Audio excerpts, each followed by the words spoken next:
Dostlar, selamlarız herkesini Gagavuz Media YouTube kanalında. Dil hem halk. Bu iki lafı kullanarken bir insanın kim olduğunu tanırız. Lafa durarkense onun ne soyu bir insan olduğunu kendimize açıklayarız. Bugün kendi serbest bakışını burada stüdyomuzdan bağlanacağız da açıklayacak Türkolog Dr. Tudor Arnavut, Ukrayna devletinde yaşayan insan. Sevgili dostlar, ben burada sadece kendi soruşlarımla yardımcı olacağım hem kendime hem de size ta diğerinden anlama ne soyu bir insan Tudor Arnavut. Selamlarım size. Tudor, işitirsiniz mi acaba? Sağ olun, teklif ettiniz sizin programınızı. Pek isteriz söyleme, hoş geldiniz Gagavuz'a, buyurun gelin, hoş gelirsiniz buraya da bize Gagavuz'a ama sevinirim hani dediniz yapalım bu interview, kayıllık verdiniz. Ben anlarım hani zor bugünleri, nice de o zaman 4 yıl geri Ukrayna devletinde ta bitmedi bu acı hem de pek kahırlı bir laf cenk. Ne kadar yaralı, ne kadar can, ne kadar ecel konuldu ona, hani bu kara kahırlar girdiler devletin içine, insanların içine. Ama hepsi hep öyle. Ne yazık ki ta bitmedi bu cenk, kalkmadı ortadan. Ama düşünürüz hani belki Allah'ın yardımıyla her bir insanın içine hem de devletin, dünyanın üzerine yerleşecek rahatlık da hiçbir devlette cenk olmayacak. Ben isterim sorma size hani o zaman açan cenk çekettiydi. Ben de nice başka Gagavuzlar hep arardık. Ne olur, ne bir o Gagavuzlar ki hani Ukrayna'da da bilirim hani siz cenkin ilk günlerinden ta aldığınız karar da çıktınız Ukrayna devletinden. Sonra da işlediniz Oxford'da. Da böyle anladım hani sizin gibi Gagavuzlar, sizin gibi insanlar çoğu çıktılar başka devletlere kendi işini yapma, hizmet etme. Varınca biraz açıklarsınız. O hizmeti hangisinden yaptınız Oxford'da o yıllarda açan cenk çekettiydi. Sağ olasınız. İlkim onu isterim söylemen. Allah kimseye cenkle sınamasın. Çünkü bizim ta analarımız, babalarımız ta o zaman biz uşaklar söylerdiler. Şimdi söylerler hani derler Allah ağaçlıktan hem de Allah cenkten korusun. Öyle oldu hani bugün Ukrayna'da yaşayan Gagavuzlar hem de Ukrayna'da yaşayan 132 millet hem de azınlık hem de Ukrayna halkı başta bu cengin acılarını duyar. Doğru söylüyorsunuz. Birçok insan o zaman çıktı. Biz bir hafta kaldık. Bir hafta 10 gün kaldık. Daha sonra biz de uşağımla Türkiye'ye gittik. Daha sonra da ben bir projekt için Oxford Üniversitesi'ne yazmıştım. Onlar da dediler bizde öyle projektler yok ama yollayın bize kendi hafta biyografiyanızı. Açın Bey yolladım. Onlar dediler biz sizin gibi insanı isteriz. Bize burayı teklif etme. Nasıl araştırmacı? Çünkü Ukrayna'ya verildi belli yerler. O yerlerinden birisini var nasıl size verelim. Gelin de bizde kendinizi tanıtın hem de araştırma yapın. Ve orada 3 yıl bulundum. 3 yılın içinde öyle bir imkan oldu. Yani Gilsat Üniversitesi'de işleyeyim, araştırma yapayım. Ama üniversitede 70'ten ziyade Gagavuz kağıtlarını taşıdım oraya. Onları bağışladım oraya. Orada Bodlin Üniversitesi'ne taşıdım. Bayrağımızı getirdim. Ne kadar bizde ne bulduysaydım. Orayı taşıdım hani jurnallar taşıdım, kağıtlar taşıdım, bayraklar, sonra emblemalar ne varsa hepsini oraya taşıdım. Hani yeter ki orada kalsın. Onlar için bu çok önemliydi. Orada kaldığım sıra içinde ben 3-4 konferansiya verdim. Büyük bir interview verdim. Ama üniversitenin dışında da bende olduğu imkan hani bugünkü güne kadar şükür hani o imkan bizde yaratıldı. Onu Leyla Caferzade bize yarattı. Yine burada isterim sağ ol yani Zeynep Ürekli, Emine Çakır hocalarımız kim hani bizi teklif etti. Oraya da Gagavuzları tanıtma imkan yarattı. Onlara da sağ ol diyelim. Oxford Üniversitesi'ne sağ ol diyelim de biz orada bir de lordlarla hani parlamentta nerede hani bizim Cumhurbaşkanı Zelenski pay aldı. Ben de orada anlattım Gagavuzları lordlara hem de baronesaya. Onun için bu bizim için çok önemli. Yani benim için değil Gagavuzlar için önemli. Oxford'da Gagozlar için bilmiyordular, şimdi biliyorlar mı? Şimdi Oxford Üniversitesi'nde Gagozlar için bilirler. Bakın bu da diyorlar bir ayrı bir insan hizmeti bu kadar büyük ki böyle yerlerde de halkımızı tanıtma. Ama isterim öte doğru lafımızı getirtme sizin işinize, bizim dilimize, ana dilimize, Gagos diline. Hadi bakalım şimdi biraz Gagozlar Ukrayna'da hem de Gagozlar Gagauziya'da dil. Ne olur dille, ne soy yenilikler ya da diyelim ne soy işler bilim tarafından okullara dini, şkollara dini, insana dini ilerlediyorlar bu dili. Bir laftan Ukrayna devletinde Gagavuzların Gagavuz dilinin durumu ne soy?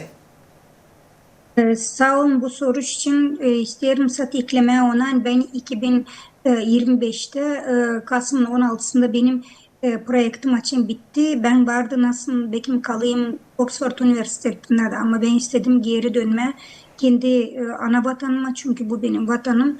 Burada da lazım insanlar hizmet etsinler. Biz burada Ukrayna'da yaşayan Gagozlar dilini koruma dini çok kere bir örnek alırız sizlerden. Çünkü kere onu da isterim sağ ol dedim yani açın cenk başladı birçok insan kapısını açtı Ukrayna'daki Gagozlara. Gagozlar, Doğu'daki Gagozlar, Moldovanlar kapılarını açtılar. Bunu da lazım. Burada da şükür etme yani bizim ilk insanlar nereye gitti o da Senselesi'ne gitti. Sağ olasın sen bize yardım ettiniz. Ukrayna'da yaşayan Gagavuzlar kendi ana dillerini koruma diyeni gene söylerim. Sizden örnek alıyorlar. Ama çok işlerde yapmaya da çalışıyorlar. Kendi imkanlarının devlet uğrunda yardımla da çalışıyorlar.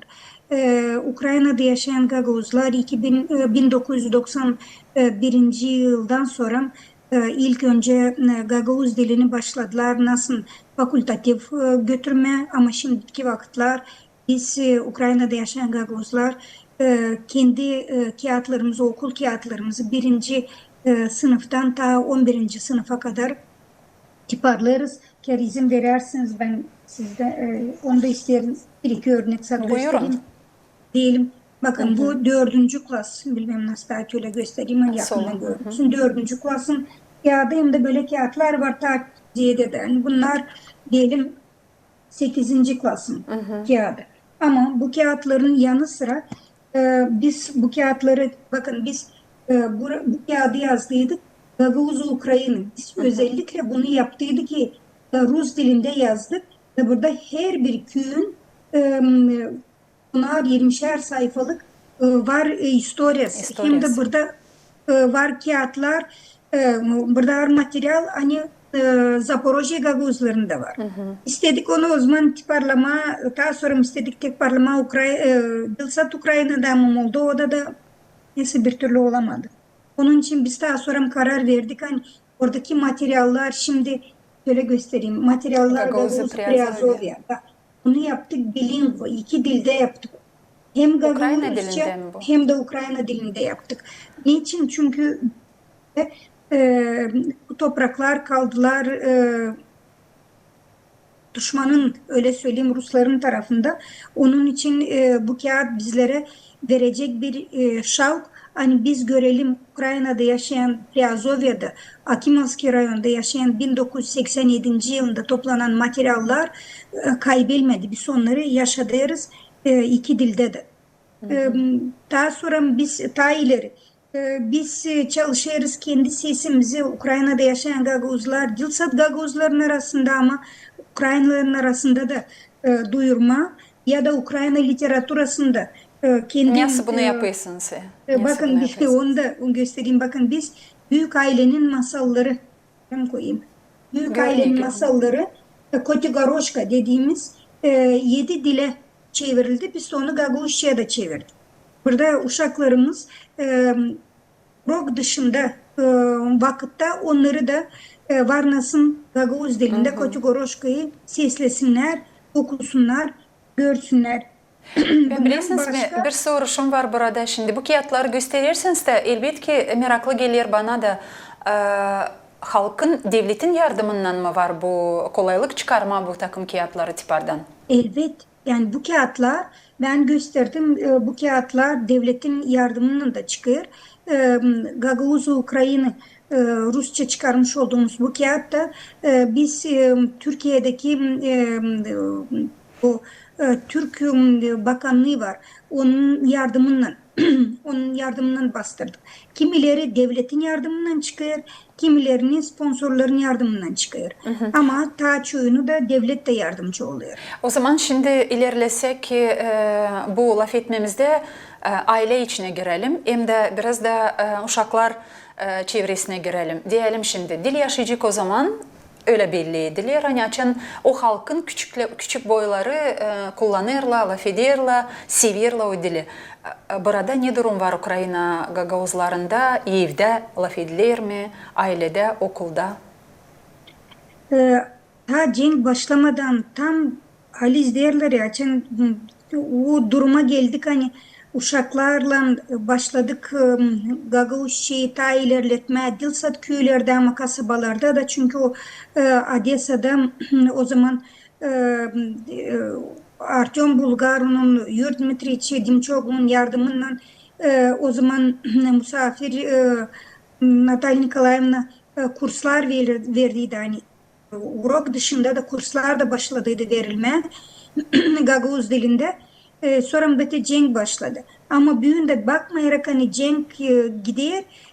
Büyün bizim var merkez onun da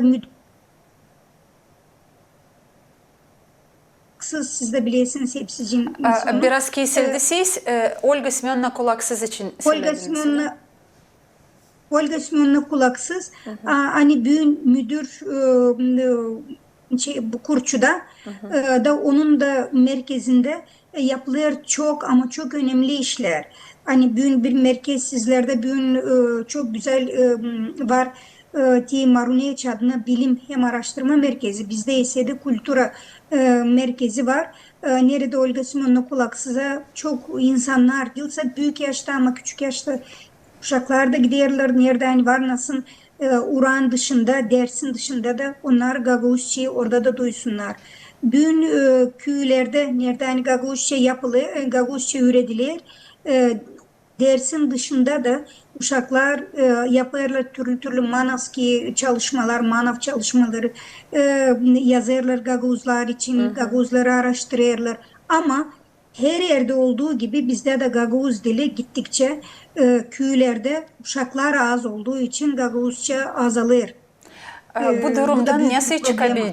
çıkabileceğiz mi? Bizde de hep bu problema var Gagavuzlarda, burada Gagavuzya'da da elbette ki olmalı hesaba almadık. Benim hesabıma göre hesaba almadık. Biz bir küçük halk kullanarak avtonomi bizim elbette ki daha çok kuvvetimiz vardı. Sizde biraz da bekim daha az ama almadık hesaba hani yeni teknolojiyalar yaşamaya girerken uşakları uzaklaştırdılar ana dilinden de çünkü gadgetlı yerlerinde ya İngiliz dilinde ya da Rus dilinde. En azından. Kurtarabileceğiz mi uşakları? Daha yaklaştıracağız mı siz orada Ukrayna Gagavuzları, ta Gagavuz diline uşakları? Ve isterim burada iki probleme hesap alma iki problema için. Birincisi sizin dediğiniz gibi var üstünlükleriniz. Sizin büyün orada var hem çok zengin bir biblioteka değil birçok bibliotekanız nereden var Gagavuzça kağıtlar hem de var ya Atatürk kütüphaneniz bibliotekanız var.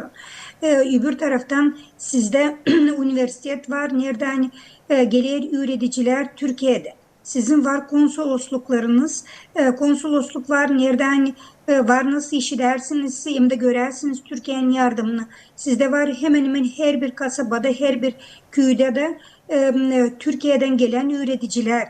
Bir vakitler biz Gagavuzçamızı öyle kurtardıydık. Türkiye'nin yardımıyla. Dün bizde Ukrayna'da TİKAY çok yardımcı oluyor bize de. Ama bizde de öyle büyük yardımlar bizde yok. Burada dilen yardım hani gitsin kimseye de para versin. Hangi yardımı laf Gagavuzçamızı ediyorsunuz?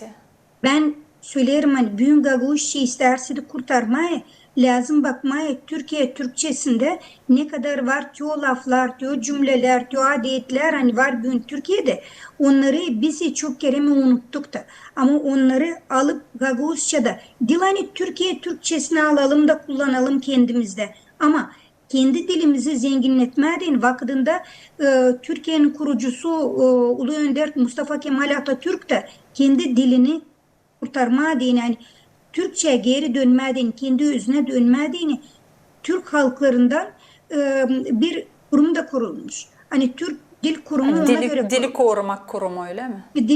Dili Koruma Kurumu. Bana kalsa hani bugün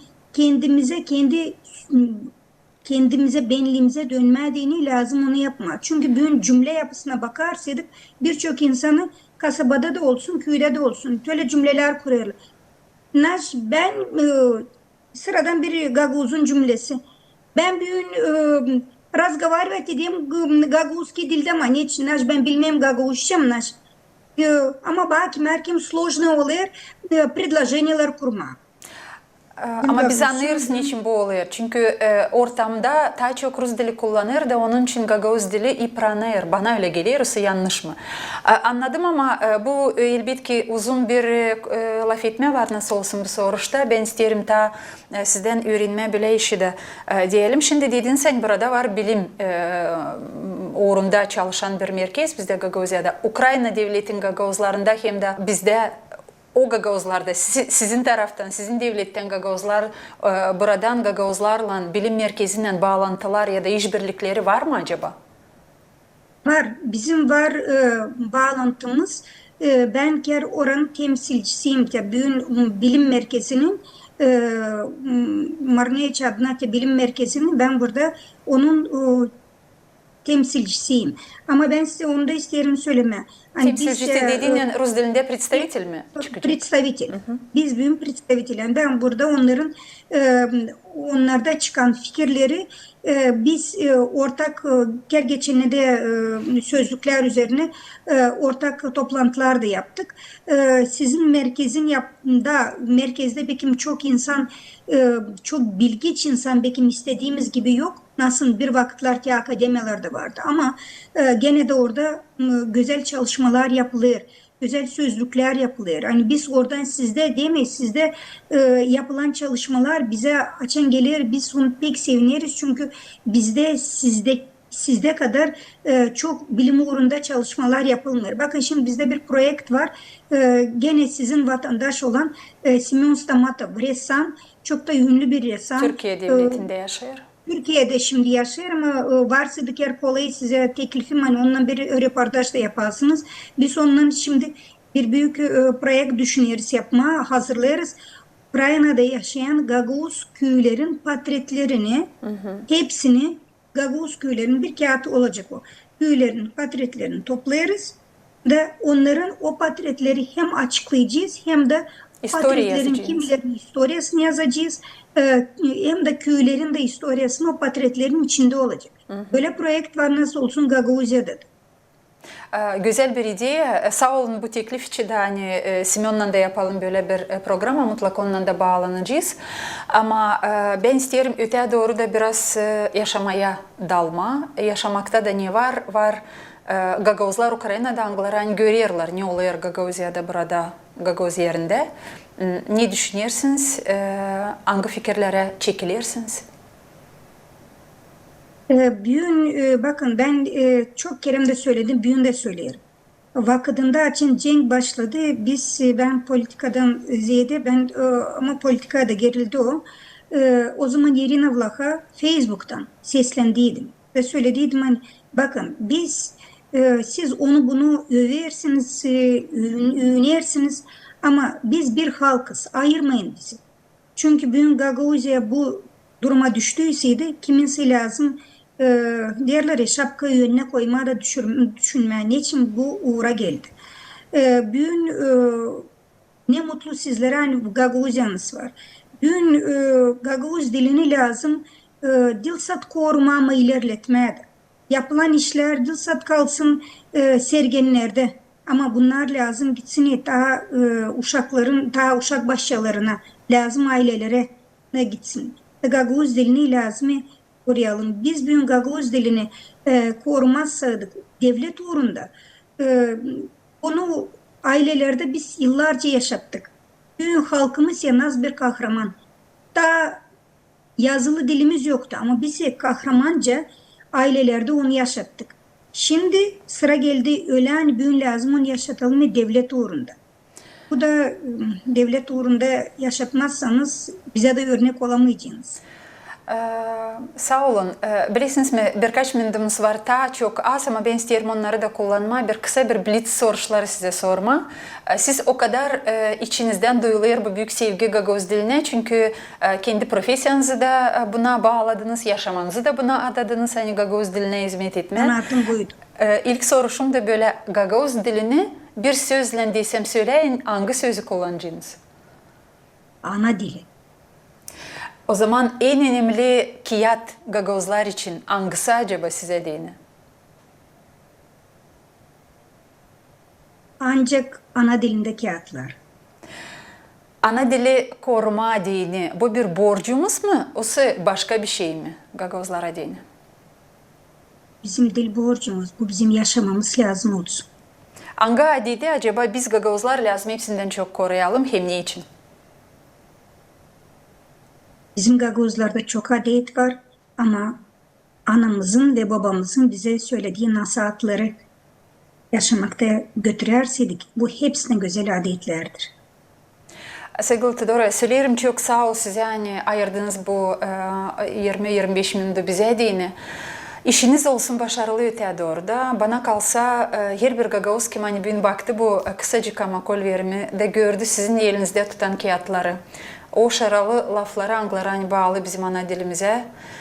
Nesi lazım olsun Gagavuzların arasında Ukrayna'da hem de Moldova'da hani duyalım birbirimizi taisle hem de ta büyük hem çetin bir dostlukta lazım bulunalım çünkü biz bir aileyiz. Sağ olasınız. Bilin hani sınırlar bizi ayırsa da biz bir halkız. Ama onu da isteyeyim söyleme. Sayın kendi devletinizi, onun payını bilin. Çünkü eğer devletin payını bilmezseniz o devlette zor yaşama. Bu fikri açıklayın. Bana kalsa bir şey söylemiyorsunuz burada Bitkiye'den. Varınca mı isteyeyim Bitkiye'den söylersiniz? Yok bir şey açık söylerim. Biz bugün Ukrayna devletini, biz bugün padişahlığımızı, Ukrayna'yı eğer saymasak, korumasak bizi Ukrayna korumayacak. Çünkü biz bir devlette yaşıyoruz. Onun için de size nasihatım yaşamış olduğunuz devletinin payını, dostluğunu, kardeşliğini bilin.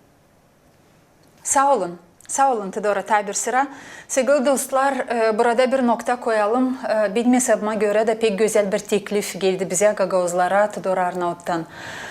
Kendi devletinizin manasını bilin hem de sayın. Ne güzel. Var niçin düşünelim hem de fayda olacak benim hesabıma da göre. Kalın bizimle. Budu Svobodny Vzglad diğer serbest bakış Gagavuz dilinde. Bize varınca mutlaka ekleşersiniz YouTube kanalında Gagavuz Media hem de her bir sosyal bağlantıda bizi bulacaksınız. Gelen buluşmalardan.